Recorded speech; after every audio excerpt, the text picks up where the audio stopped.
everyone, and welcome back to another video. If you're new, well, you're really welcome. I'm Jane and my husband Mike is behind the camera. We're British, early retirees, debt and mortgage free, and living a thrifty, frugal and money saving life on a super tight budget here in Brittany in northwest France. And every Wednesday we open our home and invite you in for a mid-week money chat. And this week we're going to talk about how to budget when you are paying off debt.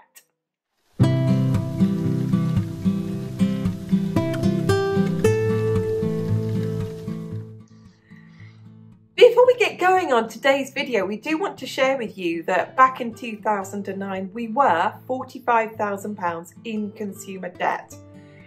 We had a home loan, we had credit cards, we had overdraft, we had car loans, so we've been there. So we're sharing with you what we did to budget whilst we were paying off debt and what we would do if we were in debt now.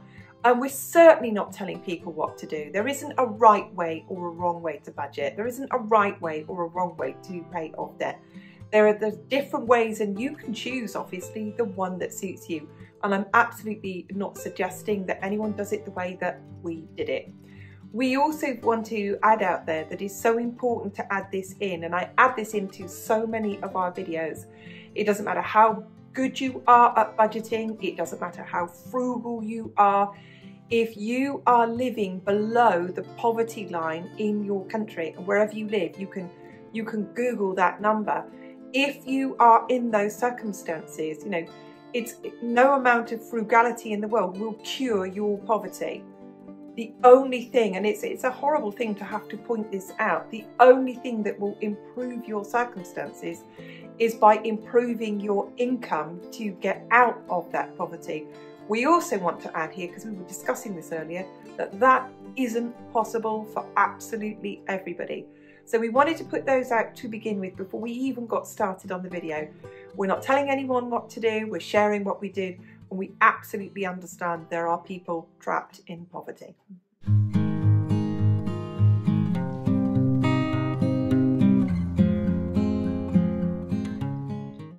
Because everybody is different, whether their characters, their personalities, or their circumstances, you know, when we were paying off our debts, we had slightly above average incomes.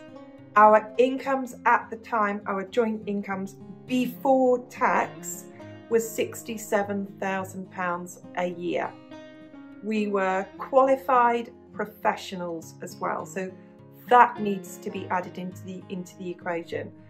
And also the type of people that we haven't changed, is that as people, we're the type of people that if you have to do something, you have to do it. And we're stoic about that. We're the type of people who go, okay, we've got to get on with it. Let's see which ways we can do this. We're systematic. We find systems that work for us. We put our absolute shoulder to the wheel jointly and just push through whatever pain, discomfort, whatever we don't like, and we just push our way through for it. We wanted our debts gone as quickly as we possibly could get rid of them. We were younger then, we were fit, we were healthy, we were perfectly happy in our relationship. We were perfectly in tune with each other for what we wanted to do. We had the earning capacity, we had the health, we had the space in our own home.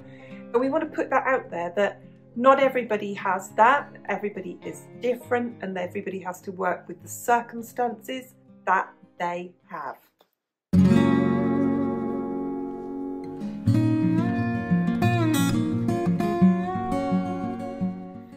The first thing that we did, and it is an option for people, is to set up a bare bones budget. A bare bones budget is a survival budget. What do I have to pay for? Well, let's go through that. You have to pay for your property tax, you have to pay for your insurance, you have to pay for the energy in your home, your gas, your electricity, you have to pay for the water, you have to pay for the food, you have to pay the rent, you have to pay the mortgage, you have to pay for transport, you have to get to work, you have to pay for all of your children's needs. Yes, your children are a line on your budget. If you have pets, just because you are in debt, you cannot neglect them, or you will have the police and the RSPCA knocking on your door, taking your pets away and fining you for neglecting them. Your pets are there. Your health insurance, your medication, they are essentials to survival. They are lines on your budget. And in this modern world, communication is an essential line in your budget. So the basic TV package, the basic phone package, the basic internet package, they are essentials. And then those are the first things. So setting up, first of all, your bare bones budget. And obviously there is the big discussion, first of all, that you've got to have in all honesty in your household of all the money coming in. And then you need to know all the money going out for your essentials, and it is your essentials only that go on your bare bones budget. And I reiterate that it is a choice and it is an option.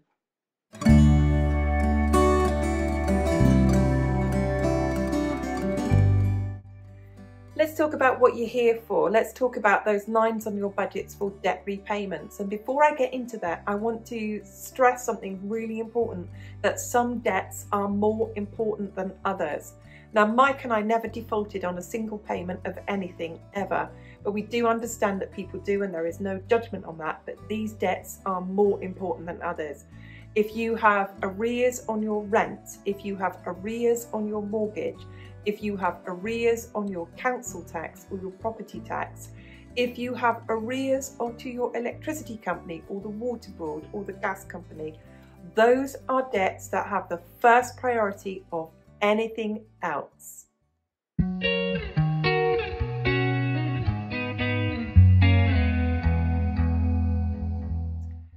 So let's imagine you are current on all of your essential bills, all the things that will stop you from being thrown out on the street. Those bills are current. I do hope that is the case for you.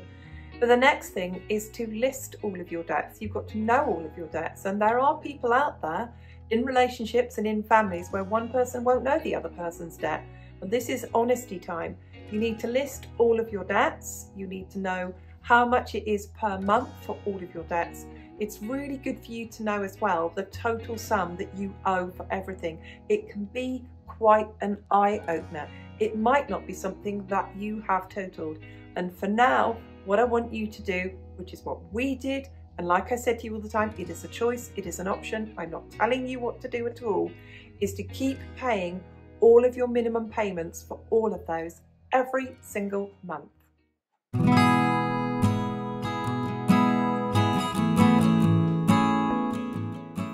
Let's talk about something really essential. Let's talk about building an emergency fund first. I heard a statistic today that somewhere in the region of 64% of all Americans, so we can take that word Americans, we could probably say Canadians, we could probably say British people, we might even say Australians too. Don't know the statistics for all the individual countries in Europe, but who knows, do not have $1,000, euros, pounds in a fund somewhere to cover an emergency. So when I talk about saving for $1,000, euros or pounds into an emergency fund, and anybody's going to say in the current economic crisis that's not very much, that's more money than more than half the population have got in a savings fund at all. So you have to build that first. Before you go and pay any of your debts, before you do anything else, that is the part you're going to do first. Don't forget, you've already set your budget, you've already put the money aside that you're only paying, you've only got in your budget at all, the money that it takes each month to survive. Let's look at how we can get that emergency fund together.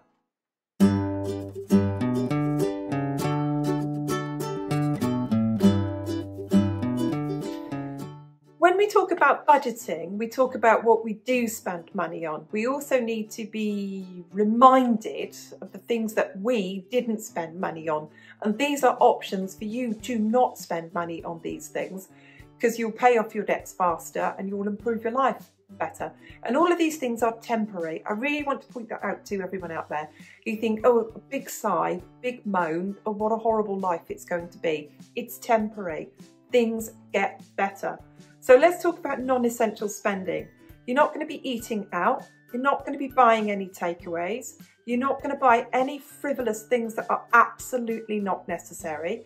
You're not just going to be popping to the shop for a bag of chips and a bottle of wine. You're not going to be doing that. You're not going to be going out for the day to theme parks. You're not going to be going on holidays or trips. You're not going to be buying anything new. You're going to cook and eat your food at home. You're going to take a packed lunch to work. You're going to take a bottle of water to work. You're going to take a flask of coffee with you, or a jar of instant coffee and a bottle of milk with you, and make your own when you get there. You know, if you have any time off from work, if you have a holiday, you're going to have a staycation. You're going nowhere. You're going nowhere. You're going to have days out with the children to the park. You're going to go and have activities at the library. You're going to find free stuff that's going on, outdoor free music that's going on in the summer, or free book days for your children at the library. You're going to take yourself out for walks. You're going to do the hobbies with the stuff you've already got, you've already bought at home. You're going to go on picnics. You're going to find some volunteering activities. You're going to cancel any plans that you've not already paid for. And that's harsh, isn't it? We didn't go to weddings. We didn't go to leaving dues. We didn't go to retirement dues. We didn't go to the end of the year work dues. We didn't go on the Christmas dues. We didn't do any of those because we were on a budget. Don't forget, this is our choice. I am not telling you what to do. We wanted our debts gone fast, and we were prepared to go hard at paying them. You're going to clear out and sell everything you don't want, you don't need. We went through our books, we went through DVDs, we went through clothes, I went through shoes, everything. Because I promise you, I was in debt because I'd been shopping and I had stuff I didn't use. We sold it. We got it on Marketplace. We got it on eBay. We got stuff sold and we've got stuff gone. You might be thinking to yourself, well, it's like an extra £50, an extra €50. That money went straight into our debts, and every single bit that came down, we felt good about that. If you've got children, you will have stuff that you can sell. You can sell that bike to buy their next second-hand bike. You can sell these toys to buy their next set of second-hand toys. Because don't forget, your children are a line in your budget. You can sell the kitchen equipment. You bought that bread machine, you're never going to use it, you don't use it. So you can sell these things. If you've got tools in the garage, in the shed, you bought 2 lawn mowers, you didn't sell the old one. Now it's the time to sell the old one. You're going to use what you've got. You're not going to buy new clothes, you're going to wear the ones you've got. You're going to use your makeup, you're going to use up all the toiletries and cleaning products you've already got. So there's one part, and you'd be surprised how much money you can free up from your budget by not spending money on all the stuff that you used to spend it on that got you into debt in the first place.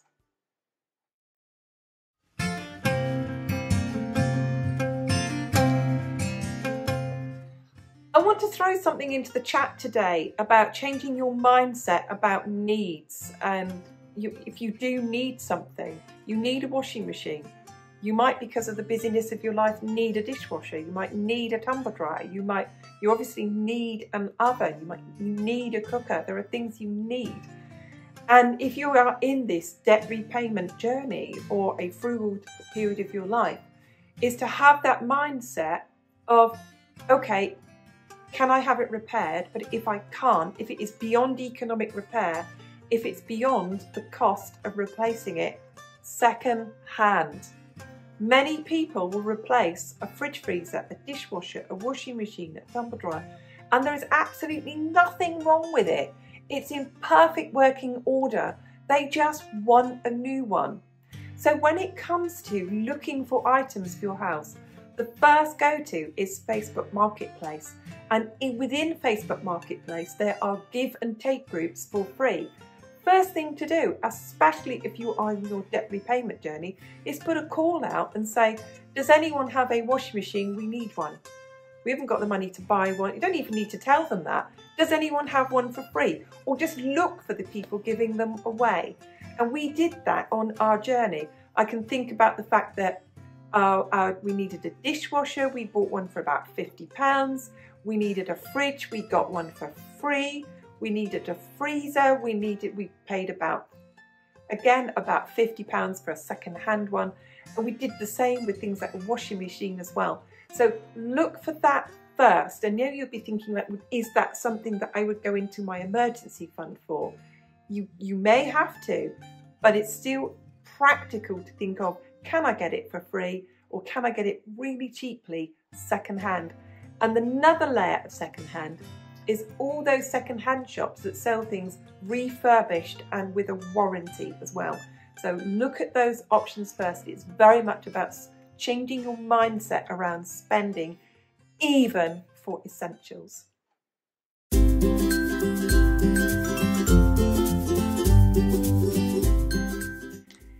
Let's talk about increasing income, and I wanted to share this with you because we wanted our debts gone and out of our lives as quickly as we possibly could. And like I shared with you at the beginning, we were young, we had work opportunities, we were qualified professionals, there were ways and means of us earning money. So there are always ways and means of earning more money, and it is an option that you can choose. And I'm going to share what we did. Mike took on extra work at work. He worked either Saturday or Sunday every single week for a good few years. I took on extra work. I privately tutored after school 3 nights a week and Saturday mornings. I took on extra work as a writer. I had a blog at the time and I did lots and lots of freelance writing. I did lots of exam marking as well. The exam system was different then. I was marking exams in the autumn resits, in the January resits, and the summer as well. So I was doing 3 lots of marking on top of that. I was living in a high tourist area. So whilst through the school summer holidays, whilst Mike was doing extra work at the office that he worked in, I took on cleaning work. You might think, why did you do that as a teacher? Because private tutoring is cyclical. Once the exams happen, or the 11 plus has been taken, for example, or the school entrance exams have been done, there's a period of time before the next school term. So I took on cleaning, and I used to clean caravans at a holiday park. And it wasn't much money, but it was money coming in this direction. And I think that's what you need to think about. You might think, well, it's bar work, it's a shift in a supermarket, it's Deliveroo, it's deliveries, it's not much money. It's money coming in this direction. And whilst you are doing that extra work, you are in turn not spending any extra money.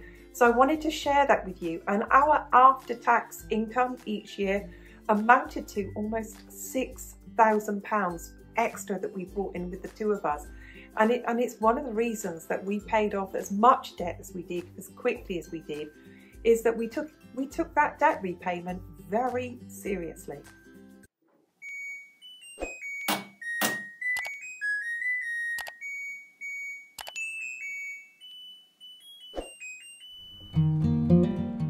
There's more to come about budgeting. It's not just about what you don't spend, but it's looking at your essential spending too. And these are the things that we did that are optional, that you can really do should you choose. There are things that you cannot reduce. You cannot reduce your rent and you cannot reduce your mortgage. But everything else that has some kind of variable to it, you can do. We worked on reducing our energy consumption by 10%. We reduced our water consumption by 10%. We reduced our gas consumption by 10%. It's a small amount. We did it when we had gas central heating by not only turning the thermostat down, but by reducing the amount of time. So if you have your central heating on for 60 minutes a day, you reduce it by 6 minutes to reduce it by 10%. It didn't hurt us. It really didn't hurt us. So when it came to anything and everything that I could do to reduce things, you can look at your washing machine make, and you can do your research of the cheapest wash cycle for the washing machine that you have. You can look at your energy supplier, and you know this, and we know this. Some energy suppliers have different times of the day, have different charges. Not so common in the UK, but it is common here in France. I know it's common in places like America. You can set your washing machine to come on at a different time. You can set your dishwasher to come on at a different time. You can put your slow cooker on instead of your oven. So anything and everything that has a variable, you can look at a better insurance deal. You can use your car less. You can make less non-essential journeys. You've obviously got to go to work, but all the other times that you use your car, you can look at using it less. So something that we want to share with you that we did and that we still try to do now is we keep our essential costs as low as we possibly can. And if you really want to work towards saving money, you can look at all of the things that are not fixed and look at reducing your use by 10%.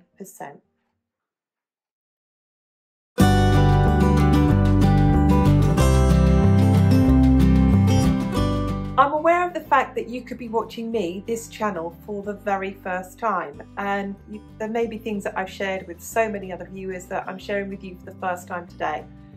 So let's talk about supermarket spending here, and because that line in your budget is an unbreakable line. You've got to eat healthily, you've got to eat as best you can. But there are things that you can do to make sure that you are not overspending at the supermarket and you are sticking to that budget.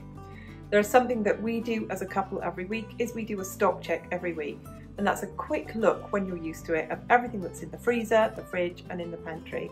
And I'm meal planning from that first. I can often go 2 or 3 weeks without buying any of the major items because I've already got them in the fridge or the freezer or the pantry. But if you are new to this, it's a very good tactic to use if you choose to do that stock check first and to create meal plans as well. And when you are creating meal plans, think of those 3 meals a day, your breakfast, your lunch that you're going to take to work yourself, you're not going to be buying it at work anymore or on the way to work, and your evening meal as well. And there is cutting those things out of your budget that blow your budget. Things like the junk food, the cookies, the crisps and the snacks and all of those things that are not meals. They are not meals. We're going to put a link below because you may not have seen our last video on budgeting for food. I hope it's useful. It's very detailed, but it's something that you can really overspend on if you're not careful. But the other one, of course, is with your meal planning as well, is you're going to the supermarket with a list and you're planning for 3 meals. Yes, of course, you might buy some snacks at the end of it, but only after you've stuck to your budget for those 3 essential healthy meals.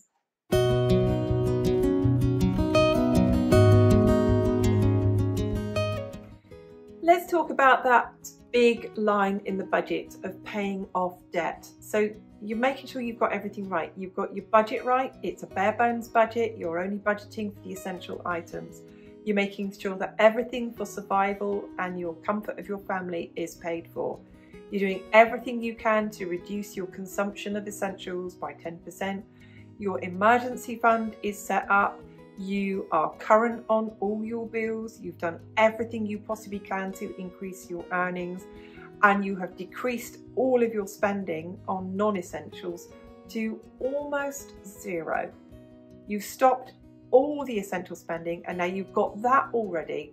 Let's talk about how we're going to pay off that debt as quickly as possible.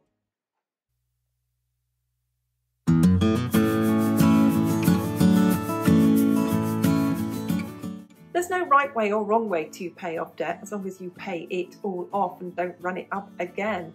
There's 2 ways of looking at this. There is the snowball method, and I want you to visualize this little snowball, that you have this momentum and you keep rolling it in the snow and the amount gets bigger and bigger and bigger. It's the snowball method. And there's the avalanche method where you pour it in. So the avalanche method is you take the interest, which is the highest amount, and that's where the focus of all your money goes first of all, or the snowball method. Personally, we chose the snowball method. We listed all our debts from the smallest to the largest.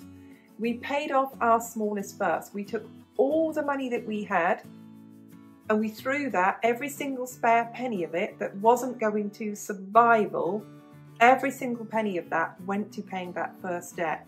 When that first debt was clear, and don't forget, all our other debts we are paying the minimum payment on each month. We took that amount, we added that to the second debt. So we had the minimum amount on the second debt, and all of the amount from the first debt, and all the overpayment, and every single penny that we had spare each month. And we put that onto that one. So we knocked off the smallest debt, then the second smallest debt, and we kept going like that. And we paid off £45,000 in 28 months. So choose that. And the bit that people ask is, how do you keep going? I was at a friend's house once, and on her fridge she had a mortgage tracker. And as she was repaying her mortgage, she was ticking it off. It's a really good thing to have a visual aid showing your debt decreasing. And our visual aid decreased by 1% at a time. Every 450 that we knocked off, we could colour in a line of 1%. And we were knocking off about 3% a month. So you can see how good that felt. And there is no feeling better than doing the right thing. And don't forget, as I shared with you earlier, we were in a good place. And as a couple, we were in agreement and we were in a right place. And I do want to add this in because I think it's important to say this. It wasn't jolly all the time. We were not happy about this all the time. We didn't never moan about it all the time. We weren't, singing and dancing. Oh, whoopee, we've got no disposable income. We're spending all our money on paying off our debt. I'll be honest with you, we had good days when it was fine and we were all right, and we did have rough days. But remember this, it is always going to feel better when it's all gone.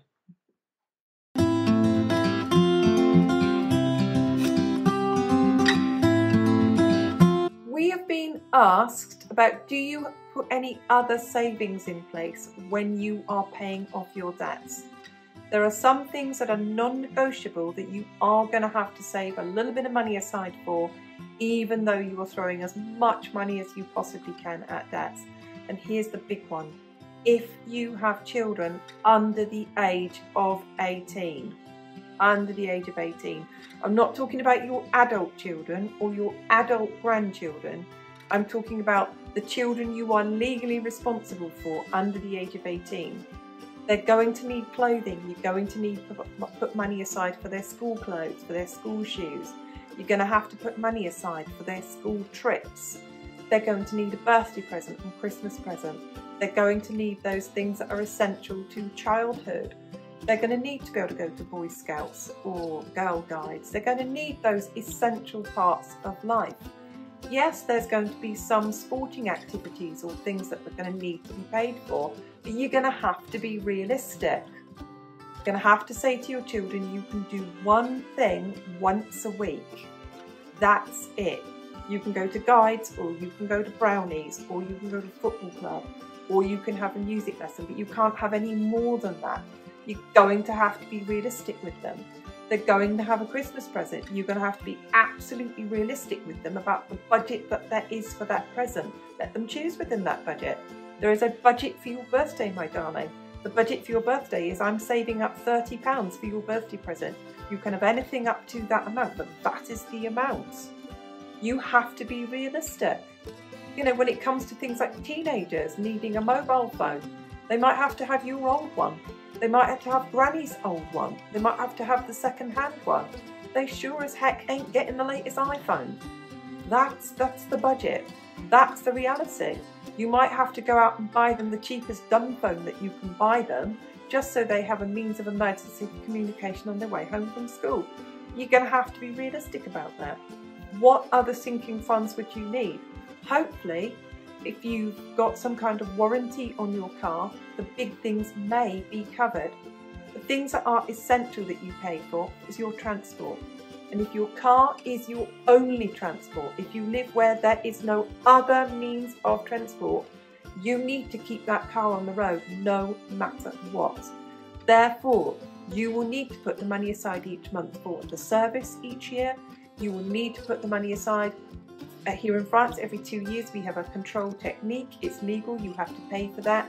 In the UK, you have an MOT, you have to pay for that. So whatever is in your country that is legal that you have to pay for your car, the quality of the tyres on your car are legal requirements. You have to put that money aside. So children is something you have to save for. Your car is something you have to save for. Christmas and birthdays, these are essential. You have the love of your family, maybe your friends too. These things might be important to you. This is, again, like I said about the washing machine earlier, is something you need to change your mindset over. Again, I'm reiterating, it's a choice. It is a choice. You want to get out of debt, you want to get this paid, it is a choice. And one thing that we did is that we returned to what we would call token gifts.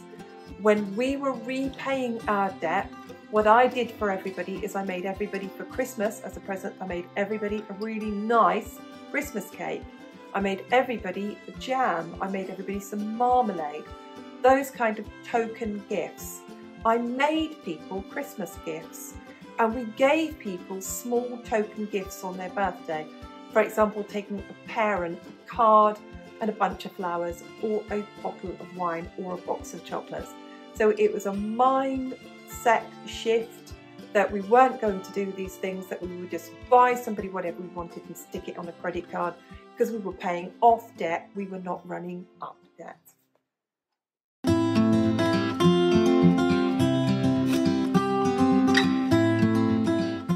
So let's sum up what this budget's going to look like, this big whole budget here. You're going to budget for the essentials. You're going to budget for keeping the roof over your head. You're going to budget for keeping warm. You're going to budget for keeping clean. Those are essentials. You're going to budget for keeping fed. You're going to budget for the children. And you're going to budget to make sure that you keep yourselves on the road and you have your transport. You're going to stop all non-essential spending and all of that. You'd be amazed how much money that frees up. You're going to celebrate the positives. Along the way, because this can be a long journey. I say 28 months, like, oh, 28 months. It's a long time when you're doing it, and your journey could be longer than that. It's a long time. You have to celebrate the positives. Get yourself out for the day on a free day out. Get yourselves out for a picnic. Have your friends round to sit in the garden, give a tea and cake. Go and visit them. Take a cake with you when you go. Get out and enjoy the seasons. Get out and enjoy nature. Do some volunteering in your community. Get out and do the stuff that costs nothing at all. You have to focus on the positives here, because you're in it for a long time. It will feel tedious from time to time, but nothing, I promise you, ever feels better than being debt-free.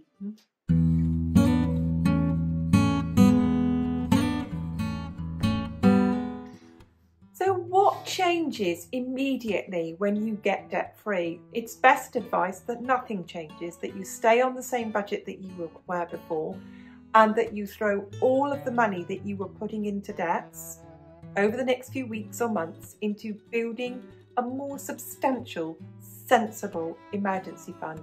And it is advised that an emergency fund is 3 months at least of all of your living expenses, that if you lost your job, that you could pay your bills, you could pay your rent, you could pay your mortgage, you could use transport, and the kids would have what they need for 3 months. So there's the first thing that you do once you're debt-free, is you build that emergency fund.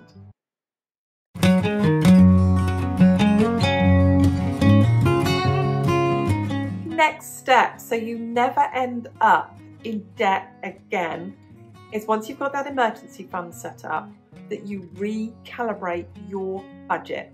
And you recalibrate your budget, that you put into your budget, the very first line at the top of your budget is savings.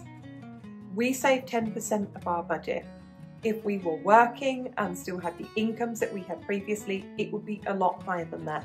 It would probably be 20%. Immediately goes into savings, and it feels like a lot.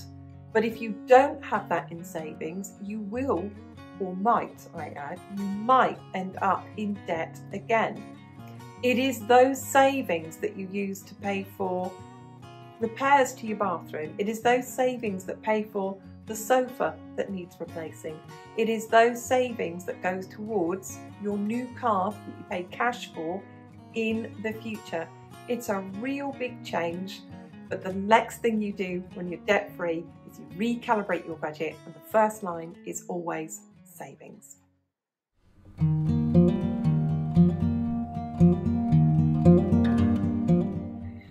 We've been asked about this, so let's talk here about budgeting for discretionary spending. When we were in debt and on our debt repayment journey, we didn't have any discretionary spending. We used to save our supermarket loyalty points that we could turn into things to spend beyond the supermarket, and we would use that occasionally to get what were restaurant vouchers that we could go and eat at restaurants with that. We never spent any money of our discretion. We didn't have any discretionary spending then. If we made a little bit of extra money, like with my caravan cleaning, or if I made a bit of extra money, we sold something, we might use some of that for discretionary spending. So if we absolutely needed to buy new shoes or anything like that, we would use that little bit of extra money that we earned from extra work to pay for that. So I think it's really important to say to that. But when you are debt and mortgage free, I think it's important at that stage to factor in discretionary spending, because old habits die hard, don't they?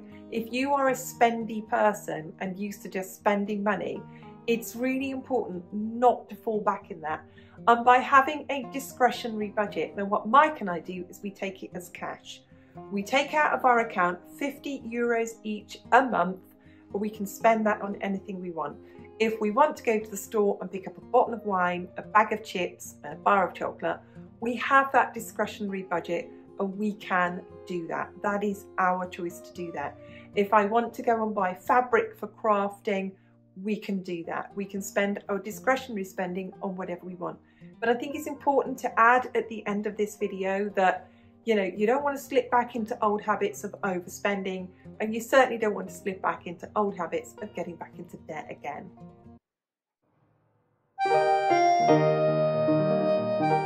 Thank you to everyone who watched the video today, and if you enjoyed it, go on, hit that thumbs up button. It really helps the channel grow. Thank you to everyone who leaves a comment. Are you debt free because you had debts and you paid them off? Share your journey with people. I'm sure people would find it encouraging. Thank you to everyone who's a subscriber, old and new. The channel is growing all of the time, and we will see you soon. Bye.